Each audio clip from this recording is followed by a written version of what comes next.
Welcome back everyone in another video for the getting familiar with our programming environment for RSLogix 5000 or Studio 5000 as we call it nowadays, and I'm using here version 33.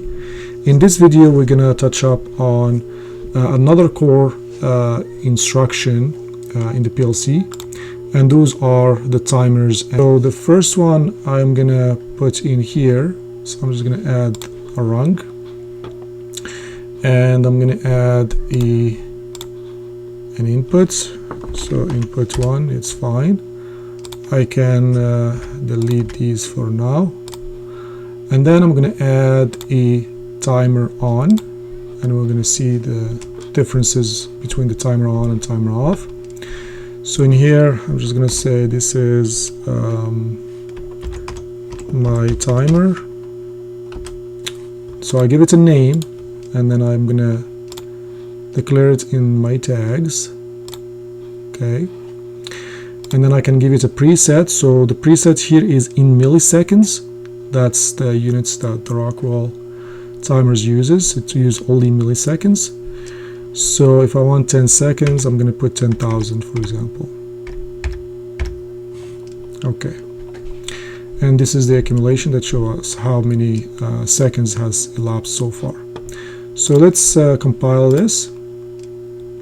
Okay, so we can see here that the way the timer on works is if this upstream of it is off, the timer is reset, and it's just stayed there waiting to be enabled.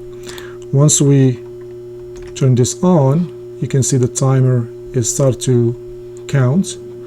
The moment I turn it off, it resets itself. So it starts, you can see it's enabled, it starts to count. The moment I turn it off, it turns off, and it resets itself. Now if I stay and waited for the 10 seconds to finish, we'll see that this done bit here will turn on, and the timer will just stay like that until this is turned off, and then it goes back to 0. Now there is a few ways, let's say we want, for example, something to stay on while this timer is counting. So what we can do is we can add here another rung, and then we can put an input in here, and then I'm gonna put, for example, the outputs that we were using from the previous video. Now in here, while this timer is counting, we have a bit which is .tt that will turn on.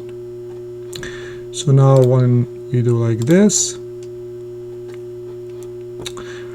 and we start our timer, we see the output turn on as well, because the bits turn on here to tell us, hey, the timer is timing. So this will stay on for 10 seconds and then it will turn off. There we go. So that's one way, to take, for example, advantage of this .tt. Or we can say we want this output to turn on after the 10 seconds it's elapsed of this timer. So if we want to do that, we can simply, instead of the TT, we can do the done. And now we can see this is done, it's on. So if we repeat that process here, we can see that the output is off while the timer is timing, and there we go, after 10 seconds the output turned on because it's done. So that's how that works. And obviously there is various applications, various ways how you can maybe do like an on-off or something on a frequency, and so forth, which is not the scope of this video. So now we saw how the the timer on works, which means the upstream of the timer has to be enabled for the timer to start timing. But now let's see how the time off works, which is basically the opposite. So if I go here, edit this rung, double clicking on that, and I change this to off, and then say yes, we can see that now that this is on, this says it's done, and this is reset. Now if I toggle it, if I lose this, that's when the timer starts to count, and the done bit stay on until we have 10 seconds, sorry, and then it will turn off like you saw in here. So it's quite the opposite of the time off. Now if I go back and turn this on, it says, oh yeah, I'm done, and the output is on. Turn it back off, it will start to count, the output stays on for 10 seconds, and then it turns off after 10 seconds. So basically when we lose the signal upstream of the timer, that's when the timer starts to count. And then once the timer is done, that's when we lose the bits done. So that's how the timer off works. Next, let's say what we call retentive timer on delays. So this one is a timer with memory basically. So if I go again here, just to show you, and change this with the RTU, and let's go like this. So this RTU works very similar to the T on, with the exception that this guy has a memory. So with that has been said, we have to add another rung here to be able to reset it to let's say to the 0.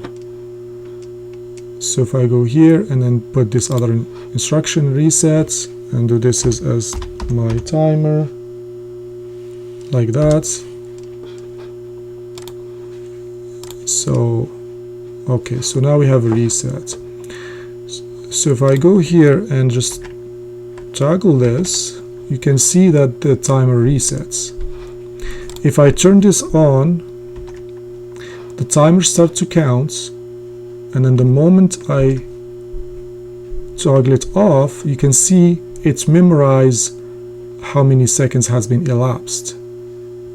So this is very useful function of this timer, because if you want to maybe to build like a clock or some sort of timers with memory, or maybe a totalizer, that type of things, this will be useful in those circumstances, and you can take advantage of the memorization of the timer. And at the same time, you have to keep in mind that it won't reset itself. You have to reset it using the reset function. That's how you can do it. Alright, I hope you guys enjoyed this video, and I'll see you in the next one.